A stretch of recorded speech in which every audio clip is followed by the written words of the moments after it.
आश्रम होते हैं। पहला ब्रह्मचर्य आश्रम, दूसरा गृहस्थ आश्रम, तीसरा वानप्रस्थ और चौथा संन्यास आश्रम। इन चारों आश्रमों में सबसे श्रेष्ठ आश्रम जो है गृहस्थ आश्रम को माना गया है। और गृहस्थ आश्रम में प्रवेश करने के लिए विवाह जो है बड़ा आवश्यक माना गया है। कल भगवान द्वारिकाधीश का मैया रुक्मिणी के साथ मंगल परिणय हुआ।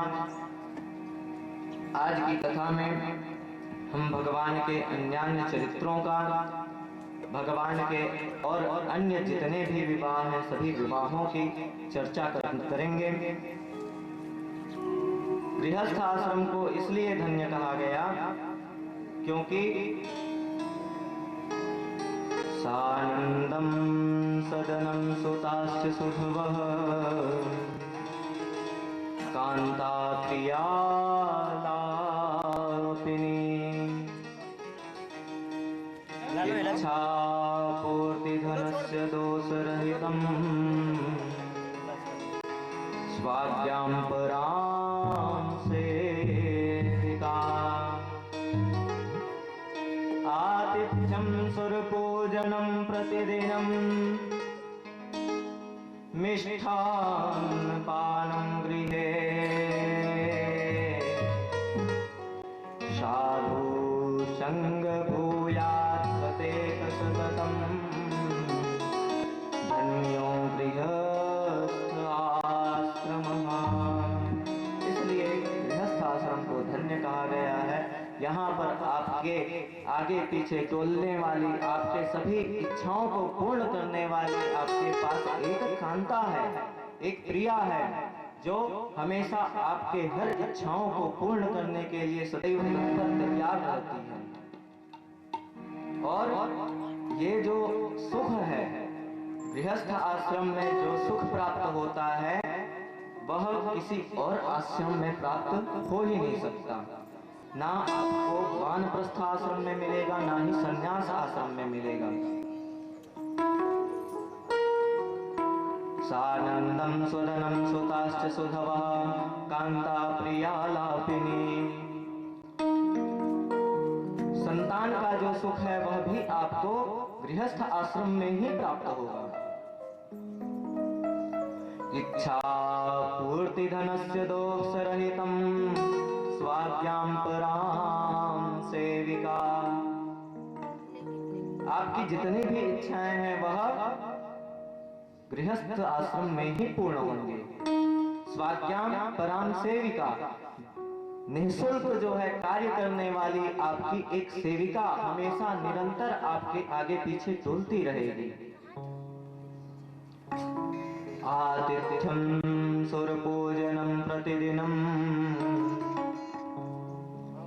अतिथि की सेवा आप जंगल में नहीं कर सकते, और यदि आप जंगल में रहेंगे, वानप्रस्थ आश्रम धारण कर लेंगे या संन्यास आश्रम धारण कर लेंगे तो कोई भी अतिथि आपसे मिलने के लिए, भेंट करने के लिए नहीं आएगा।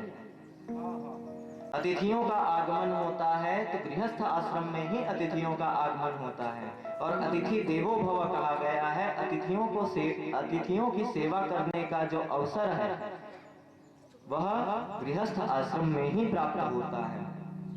इसलिए गृहस्थ आश्रम को धन्य कहा गया। गृहस्थ आश्रम को और धन्य क्यों कहा गया? आतिथ्यम सुरपूजनम प्रतिदिनम। सुर पूजन, देवताओं की पूजा भी आप गृहस्थ आश्रम में ही रह करके करेंगे। जंगल में आपको पूर्ण रूप से पूजन की सामग्री उपलब्ध नहीं हो पाएगी। भगवान के लिए यदि अनेक प्रकार के नैवेद्य बनाना है, पकवान बनाना है, व्यंजन बनाना है तो वो भी गृहस्थ आश्रम में ही आपको प्राप्त होगा। जंगल में आप भगवान को अपना मनचाहा भोग भी नहीं लगा सकते। इसलिए गृहस्थ आश्रम को धन्य कहा गया। आतिथ्यम सुरपूजनम प्रतिदिनम मिष्ठान्नपानं गृहे। और इस जीव की तृष्णा बुझाने के लिए आपको अनेक प्रकार के मिष्ठान्नों का भी भोग लगाने का जो आनंद है, जो अवसर है, वह गृहस्थ आश्रम में ही प्राप्त होता है। आतिथ्यं सुरपूजनं प्रतिदिनं मिष्ठान्नपानं गृहे साधु संग भूयात् सतेत सततम धन्यो गृहस्थाश्रमः।